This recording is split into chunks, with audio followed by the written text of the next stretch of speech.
Hello dear friends, welcome to GS classes. आज की class में हम देखने वाले हैं यूरोप कंटिनेंट, यूरोप महाद्वीप को। और यूरोप से रिलेटेड जितने भी इम्पोर्टेंट फैक्ट्स हैं उनको हम इस क्लास में कवर अप करेंगे। और क्लास को स्टार्ट करने से पहले आप लोग एक बार क्लास को लाइक, शेयर और कमेंट ज़रूर कीजिए, क्योंकि आपके एक लाइक शेयर करने से ये हमारे लिए एक एनर्जी बूस्ट का काम करता है, जिससे हमें और उत्साह मिलता है। आपके लिए हम लगातार इसी तरीके से कंटेंट प्रोवाइड कराते रहें। तो प्लीज़ हमारी सभी क्लासेस को लाइक, शेयर और कमेंट करना ना भूलें। आइए स्टार्ट करते हैं। Europe continent. तो यूरोप जो कंटिनेंट है वो किस गोलार्ध में स्थित है, यानी पृथ्वी की अपेक्षा अगर हम देखते हैं ग्लोब पर तो ये किस गोलार्ध में है, तो ये उत्तरी गोलार्ध में स्थित है। तथा प्लस इसे उत्तरी पेंजिया भी हम बोल सकते हैं, प्लस इसे अंगारा लैंड भी बोल सकते हैं। किस तरीके से, आइए हम देखते हैं। आइए यहाँ पर समझते हैं। ये कुछ हमने ग्लोब बनाए हैं जिस पे हम एक तरीके से प्रक्रिया वाइज समझते जाएंगे कि किस तरीके से क्या क्या प्रक्रिया हुई तब हमारे कंटिनेंट का निर्माण हुआ। तो सबसे पहले ये संपूर्ण पृथ्वी पर एक ही स्थलीय भाग था जिसे हम पेंजिया के नाम से जानते थे, पेंजिया। और संपूर्ण पृथ्वी पर ये जो जलीय भाग था इसको हम पैंथालासा के रूप में जानते थे, पैंथालासा। यानी कह सकते हैं हम जो स्थलीय भाग है वो पेंजिया और जो जलीय भाग है संपूर्ण पृथ्वी पर वो पैंथालासा। इसके बाद एक प्रक्रिया हुई कि लंबे समय के बाद इसमें परिवर्तन हुआ, क्योंकि परिवर्तन जो है प्रकृति का नियम है, कुछ न कुछ परिवर्तन हमेशा सदैव होते रहते हैं। जब इसमें परिवर्तन हुआ तो ये लंबे समय के बाद टूट गया, इसमें विखंडन हो गया। पेंजिया वाले भाग में जो स्थलीय भाग था वो कई भागों में टूट गया। तो सबसे पहले ये दो भागों में टूटा, उत्तरी पेंजिया तथा दक्षिणी पेंजिया। अब इनके बीच में एक ये नया सागर बन गया जिसको हम टेथिस सागर के नाम से जानते हैं। तो ये ऊपर वाला जो भाग था पेंजिया का ये कहलाया उत्तरी पेंजिया। क्या कहलाया ये? उत्तरी पेंजिया। और जो दक्षिण वाला भाग था वो कहलाया दक्षिणी पेंजिया, दक्षिणी पेंजिया। इसी को हम उत्तरी पेंजिया को हम अंगारा लैंड के नाम से जानते हैं। मतलब अलग अलग भूगोल वेत्ताओं ने इसको अलग अलग नाम दिए, अंगारा लैंड तथा इसी को हम लारेशिया के नाम से जानते हैं। नेक्स्ट जो दक्षिणी पेंजिया है इसी को हम गोंडवाना लैंड के नाम से जानते हैं। तो इस तरीके से अब ये दो भाग हो गए, उत्तरी पेंजिया टूटा, ये टूटा दो भागों में। ये कहलाया नॉर्थ अमेरिका और ये कहलाया यूरेशिया। यूरेशिया एक भाग कहलाया नॉर्थ अमेरिका और एक कहलाया यूरेशिया। जब बात आती है दक्षिणी पेंजिया की तो ये भी कई भागों में टूट गया। यहाँ एक भाग हो जाता है साउथ अमेरिका और यहाँ पर अफ्रीका, ऑस्ट्रेलिया और ये अंटार्कटिका। ये है अफ्रीका, ऑस्ट्रेलिया और ये अंटार्कटिका। तो इस तरीके से हमारे कंटिनेंट का निर्माण हो गया। यहीं से यूराल पर्वत से अलग होता है यूरोप और यहीं से अलग होता है एशिया। इन दोनों को मिलाकर हम यूरेशिया के नाम से जानते हैं। तो हम अध्ययन करने वाले हैं यूरोप कंटिनेंट के बारे में। तो अगर हम इसे मध्य से 0 डिग्री अक्षांश से निर्धारित करते हैं, बांटते हैं, तो ये उत्तरी गोलार्ध में आ जाता है। आइए ग्लोब पर समझते हैं। ये हमारी काल्पनिक रेखा है 0 डिग्री अक्षांश। इसके ऊपर वाले भाग को हम उत्तरी गोलार्ध के नाम से जानते हैं, क्योंकि ऊपरी जो गोला है वो उत्तर में पड़ता है और ये जो भाग है ये दक्षिण में पड़ता है, इसलिए ये दक्षिणी गोलार्ध। नीचे दक्षिण दिशा है, इसलिए इसे दक्षिणी गोलार्ध के नाम से जानते हैं। तो यूरोप कंटिनेंट हमारा किस गोलार्ध में है? तो देखिए यूरोप गोलार्ध में है। और इसे हम और क्या कह सकते हैं? तो इसे हम उत्तरी पेंजिया के नाम से भी जानते हैं। इसे हम और किस नाम से जानते हैं? इसी को हम अंगारा लैंड के नाम से भी जानते हैं। हम कह सकते हैं कि ये जो ऊपर वाला भाग है इसी से यूरोप का निर्माण हुआ है, तो इसे हम उत्तरी पेंजिया भी कह सकते हैं, अंगारा लैंड का हिस्सा भी कह सकते हैं और उत्तरी गोलार्ध का हिस्सा भी कह सकते हैं। आइए देखते हैं नेक्स्ट। विश्व के क्षेत्रफल का ये 6.7% है, यानी संपूर्ण विश्व की बात करते हैं हम, तो यूरोप जो है जिस भूभाग पर स्थित है वह 6.7 भूभाग को घेरे हुए है विश्व के अनुसार। क्षेत्रफल की दृष्टि से 6 नंबर का व जनसंख्या की दृष्टि से 3rd नंबर का सबसे बड़ा महाद्वीप है। यहाँ विश्व की लगभग 9% जनसंख्या निवास करती है। आइए देखते हैं नेक्स्ट फैक्ट को। यूरोप और एशिया से अलग होता है, यानी यूरोप महाद्वीप और एशिया महाद्वीप जब एक दूसरे से अलग होते हैं तो उसके बॉर्डर पर, सीमा पर कौन कौन सी ऐसी चीज़ें आ जाती हैं जिनके आधार पर हम यूरोप और एशिया का निर्धारण कर सकते हैं। तो यूरोप और एशिया की सीमा पर है यूराल पर्वत और काला सागर, कैस्पियन सागर, काकेशस पर्वत और यूराल नदी। ये सभी यूरोप और एशिया की सीमा पर है, जिससे हम यूरोप और एशिया की सीमा को निर्धारित कर सकते हैं।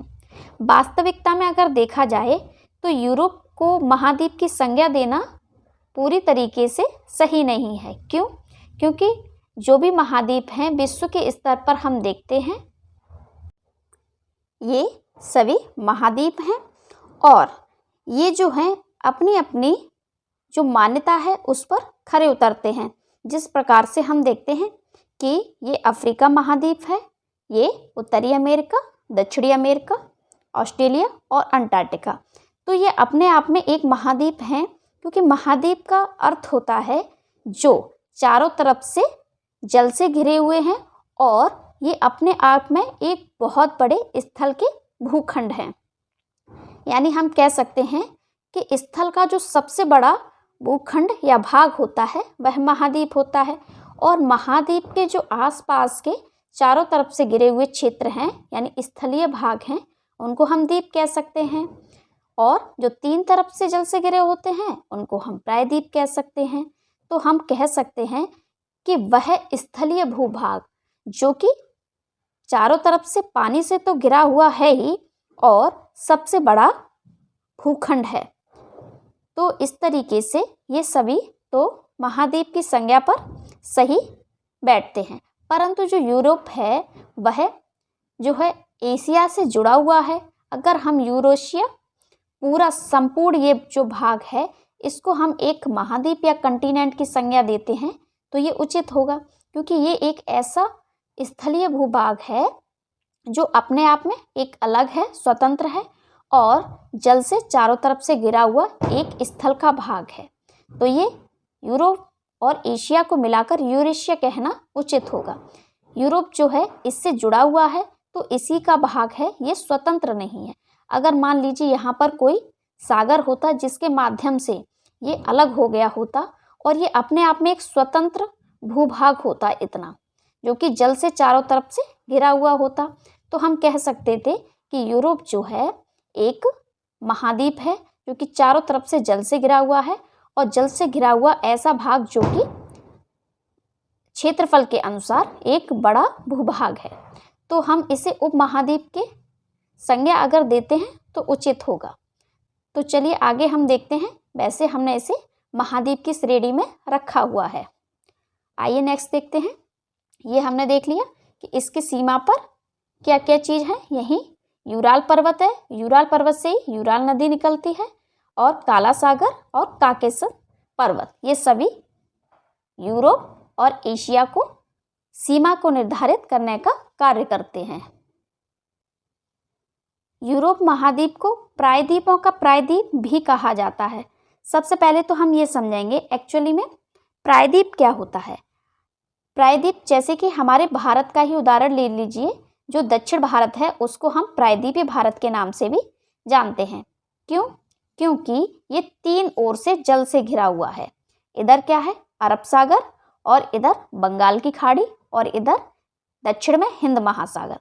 तो हम कह सकते हैं ऐसे भूभाग जो कि 3 ओर से जल से घिरे होते हैं उनको हम प्रायद्वीप कहते हैं। तो यूरोप में ऐसे अनेक भूभाग हैं जो 3 ओर से जल से घिरे हुए हैं, और संपूर्ण यूरोप खुद 3 ओर से जल से घिरा हुआ है। आइए देखते हैं, ये स्थिति जो है यूरोप की है, और यहाँ पर जो है उत्तर में आर्कटिक महासागर है, और यहाँ दक्षिण में भूमध्य सागर है जो यूरोप और अफ्रीका को अलग करता है, और इसके पश्चिम में ये अटलांटिक महासागर। तो 3 ओर से ये स्वयं भी घिरा हुआ है, और जो पूर्वी भाग है वो एशिया से लगा हुआ है। तो ये 3 ओर से जो जल से घिरा होता है उसे हम प्रायद्वीप ही कहते हैं। और इसके अनेक ऐसे भूभाग हैं जो 3 ओर से जल से घिरे हुए हैं, इसलिए इसे हम प्रायद्वीपों का प्रायद्वीप भी कहते हैं। अब हम नेक्स्ट देखेंगे कि जो यूरोप महाद्वीप है उससे कौन कौन सी रेखाएं गुजरती हैं। तो इससे एकमात्र रेखा गुजरती है आर्कटिक रेखा, जो कि यूरोप कंटिनेंट के 3 देशों से गुजरती है, नॉर्वे, स्वीडन और फिनलैंड। केवल एक रेखा ही गुजरती है, कौन सी? आर्कटिक रेखा। क्योंकि जो यूरोप की स्थिति है वो उत्तरी गोलार्ध में है। मान लीजिए कि यहाँ पर एक रेखा और है उत्तरी गोलार्ध में जो कि कर्क रेखा है। अब कर्क रेखा की स्थिति आपको पता है कि भारत के बीचों बीच से होकर गुजरती है, यानी उसकी स्थिति यहाँ पर होगी, कुछ यहाँ पर। और यूरोप की जो स्थिति है इससे उत्तर में है, तो यहाँ से केवल और केवल एक ही रेखा गुजरती है, आर्कटिक रेखा। और आर्कटिक रेखा जो है वो 66.5 डिग्री अक्षांश को ही हम आर्कटिक रेखा बोलते हैं। तो यहाँ से एक ही रेखा गुजरती है, आर्कटिक रेखा, जो कि 3 देशों से होकर गुजरती है। ये आपको याद रखना पड़ेगा, नॉर्वे, स्वीडन, फिनलैंड। आइए नेक्स्ट देखते हैं कि यूरोप कंटिनेंट में सबसे बड़ा देश कौन सा है। क्षेत्रफल की दृष्टि से अगर हम देखते हैं तो यूरोप का सबसे बड़ा देश हो जाता है रूस, और सबसे छोटा देश हो जाता है वेटिकन सिटी। तो यहाँ पर दोनों सेम ही हैं, चाहे हम क्षेत्रफल के अनुसार देखें चाहे जनसंख्या की दृष्टि से। जनसंख्या की दृष्टि से भी बड़ा देश रूस है और छोटा वेटिकन सिटी है। तो दोनों आपके क्षेत्रफल और जनसंख्या के सेम रहेंगे। बड़ा पूछे तो रूस, छोटा पूछे तो वेटिकन सिटी। बड़ा रूस, छोटा वेटिकन सिटी। आइए नेक्स्ट देखते हैं। नेक्स्ट जो हमारा इम्पोर्टेंट फैक्ट है कि यूरोप कंटिनेंट की सबसे लंबी नदी कौन है, तो वो है वोल्गा नदी। यूरोप महाद्वीप की सबसे लंबी नदी वोल्गा नदी। ये हमारा यूरोप महाद्वीप का मानचित्र है। तो इस पर हम देखेंगे कि वोल्गा नदी की स्थिति कहाँ पर है। वोल्गा नदी की स्थिति जो है यहाँ पर स्थित है। तो ये हो जाती है हमारी वोल्गा नदी की स्थिति, जो कि यूरोप कंटिनेंट की सबसे लंबी नदी है। आइए नेक्स्ट देखते हैं। नेक्स्ट जो हमारा इम्पोर्टेंट फैक्ट है कि यूरोप का सबसे बड़ा जो पर्वत है वह कौन सा है, आल्प्स। यानी सबसे बड़ी पर्वत श्रेणी जो है आल्प्स है, और इसकी सबसे ऊंची चोटी है माउंट ब्लैक। आइए यूरोप में इसकी स्थिति कहाँ पर है हम देखते हैं। आल्प्स की स्थिति यहाँ पर है, यह है आल्प्स पर्वत श्रेणी। आल्प्स पर्वत श्रेणी जो है यूरोप की सबसे लंबी पर्वत श्रेणी है। और अगर बात करें हम इसके सबसे ऊंचे शिखर की, तो इसका सबसे ऊंचा शिखर है माउंट ब्लैक। माउंट ब्लैक जो है आल्प्स पर्वत की सबसे ऊंची चोटी है। आइए नेक्स्ट इम्पोर्टेंट फैक्ट को देखते हैं। यहाँ पर जितने भी यूरोप से रिलेटेड इम्पोर्टेंट फैक्ट हैं उन सभी को हमने रखा है, कोई भी ऐसा फैक्ट नहीं है जो आपका यहाँ पर मिस हुआ है। तो इसी तरीके से क्लास को पूरा वॉच कीजिए और बाद में फीडबैक जरूर दीजिए। नेक्स्ट देखेंगे कि यूरोप की सबसे ऊंची चोटी कौन सी है। अभी जो हमने देखा था, हमने ये देखा था कि सबसे बड़ी पर्वत श्रेणी कौन सी है, तो आल्पस है। अब इसका जो सबसे ऊंचा शिखर है वो माउंट ब्लैक है। अब संपूर्ण यूरोप की जो सबसे ऊंची चोटी की बात कर रहे हैं कि ये तो इसकी सबसे ऊंची चोटी है आल्पस की। अब यूरोप की सबसे ऊंची चोटी कौन सी है, तो वो है माउंट एल्ब्रूस, जो कि किस पर्वत की है, काकेशस पर्वत की। आइए मैप पर इसकी स्थिति को देखते हैं। काकेशस जो पर्वत श्रेणी है इसकी स्थिति यहाँ पर है। काकेशस पर्वत श्रेणी, इसका सबसे ऊंचा शिखर है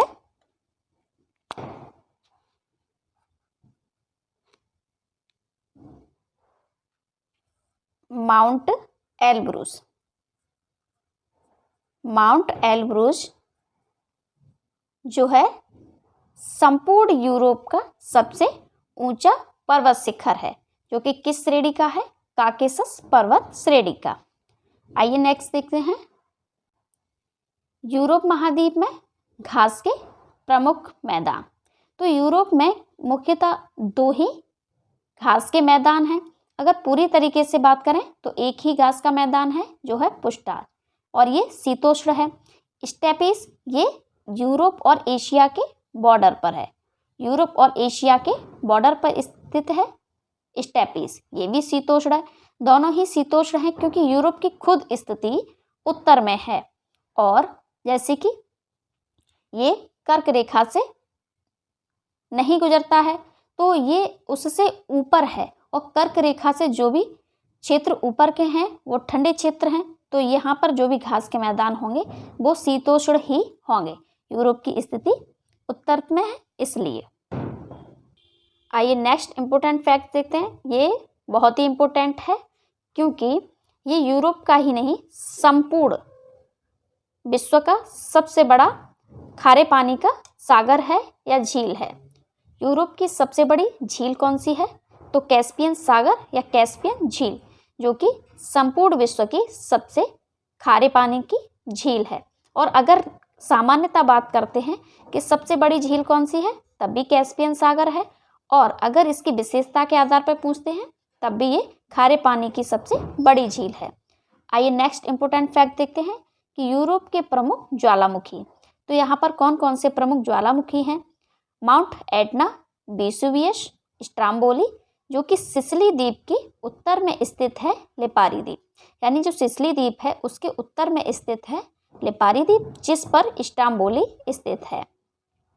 और इस स्ट्राम्बोली को ही हम भूमध्य सागर का प्रकाश स्तंभ कहते हैं। आइए नेक्स्ट देखते हैं। स्ट्राम्बोली जो है एक प्रकार का सक्रिय ज्वालामुखी है। यहाँ से हर समय यानी कि ज्वालामुखी हर टाइम निकलता ही रहता है, और हर टाइम ज्वालामुखी निकलने के कारण यहाँ पर जो है एक प्रकाशमय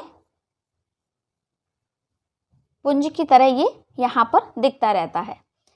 यानी जब ज्वालामुखी सक्रिय है तो हर समय यहाँ से लावा निकलता रहता है, आग निकलती है, तो एक प्रकाश के रूप में दिखता रहता है। इस कारण से इसे भूमध्य सागर का प्रकाश स्तंभ भी कहते हैं। नेक्स्ट जो हमारा इम्पोर्टेंट फैक्ट है, विश्व की उत्तरतम राजधानी। तो विश्व की उत्तरतम राजधानी है आइसलैंड की रेकजाविक। ये संपूर्ण विश्व में सबसे उत्तरतम राजधानी है।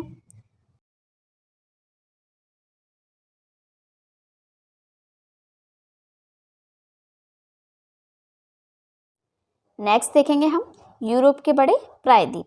यूरोप में कौन कौन से प्रायद्वीप हैं, तो ये हैं, केवल हमने बड़े प्रायद्वीपों को ही रखा है जो कि इम्पोर्टेंट हैं। पहला है स्कैंडिनेविया प्रायद्वीप, सेकंड है आइबेरिया प्रायद्वीप, थर्ड है बाल्कन प्रायद्वीप, फोर्थ है पेनाइन प्रायद्वीप। तो ये 4 बड़े प्रायद्वीप हैं यूरोप महाद्वीप के। आइए नेक्स्ट देखते हैं, यूरोप के उत्तर में क्या स्थित है। ये हम एक तरीके से यूरोप की अवस्थिति को देखते हैं।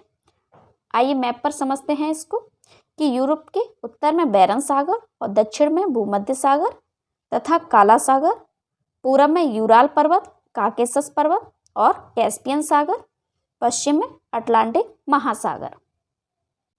सबसे पहले हम बात करते हैं यूरोप के उत्तर में क्या स्थित है। तो ये है उत्तरी भाग, और उत्तरी भाग में यहाँ पर स्थित है, हम बैरन सागर कह सकते हैं या आर्कटिक महासागर, क्योंकि ये जो है महासागर में ही स्थित है। यानी यूरोप के उत्तर में बैरन सागर या आर्कटिक महासागर स्थित है। आर्कटिक महासागर, यूरोप के उत्तर में बैरन सागर या आर्कटिक महासागर। और अगर बात करते हैं पश्चिम की, तो ये संपूर्ण जो जलीय भाग दिख रहा है ब्लैक कलर का, ये है पूरा अटलांटिक महासागर। अटलांटिक महासागर जो कि यूरोप के पश्चिमी भाग में स्थित है। नेक्स्ट अब हम बात करेंगे दक्षिण की। उत्तरी भाग में हो गया बैरन सागर, आर्कटिक महासागर, पश्चिम में हो गया अटलांटिक महासागर। अब दक्षिण में देखेंगे, दक्षिण में क्या स्थित है। दक्षिण में स्थित है भूमध्य महासागर। भूमध्य महासागर, ये स्थिति भूमध्य महासागर की है। और ये जो ब्लैक कलर का दिख रहा है, ये भी जलीय भाग है, ये है काला सागर। अब हम बात करते हैं कि इसके पूरब में क्या स्थित है। तो पूरब में स्थित है, ये जो ब्लैक कलर का भाग है, ये जो दिख रहा है, ये एक जलीय भाग है। ये जो नाम लिखे हुए हैं, ये काकेशस पर्वत श्रेणी के हैं, जो कि यहाँ पर स्थित नहीं है, ये इधर हैं, नाम इसके यहाँ पर लिख दिए गए हैं। तो ये जो पूरा ब्लैक कलर का है, ये है कैस्पियन सागर। कैस्पियन सागर या कैस्पियन झील। तो इसके पूरब में जो सीमा निर्धारित करते हैं यूरोप की, एक करता है कैस्पियन सागर और दूसरा ये करता है यूराल पर्वत। ये जो स्थिति है, ये है यूराल पर्वत। और यूराल पर्वत से ही एक नदी निकलती है, यूराल नदी, जो कि इसकी सीमा को निर्धारित करती है। तो इस तरीके से हमने देख लिया कि यूरोप की स्थिति कहाँ पर है और यूरोप के पास क्या क्या स्थित हैं। आइए एक बार फिर देख लेते हैं। यूरोप के उत्तर में बैरन सागर या आर्कटिक महासागर स्थित है और पश्चिम में अटलांटिक महासागर स्थित है। दक्षिण में भूमध्य सागर और काला सागर स्थित हैं, जो कि ये भूमध्य सागर अफ्रीका से अलग करने का काम करता है। और पूरब में एशिया से किसके द्वारा सीमा अलग होती है, यूराल पर्वत द्वारा तथा कैस्पियन सागर द्वारा और काकेशस पर्वत के द्वारा। तो इस तरीके से संपूर्ण यूरोप हमारा कंप्लीट होता है। यूरोप से रिलेटेड कोई भी क्वेश्चंस आपको अगर पुटअप करना है तो कमेंट बॉक्स में आप पूछ सकते हैं, और किसी भी तरीके की कोई भी क्वेरी है वो आप डिस्कस कर सकते हैं कमेंट बॉक्स में। और प्लीज़ आप लोग क्लासेस का फीडबैक जरूर दिया करिए, जिससे हमें पता चले कि आपको क्लासेस कैसी लग रही हैं। तो आज की क्लास हमारी यहीं कंप्लीट होती है। अगर आपको कंटेंट पसंद आता है तो प्लीज़ क्लासेस को लाइक कीजिए, शेयर कीजिए और सब्सक्राइब कीजिए। बहुत बहुत धन्यवाद।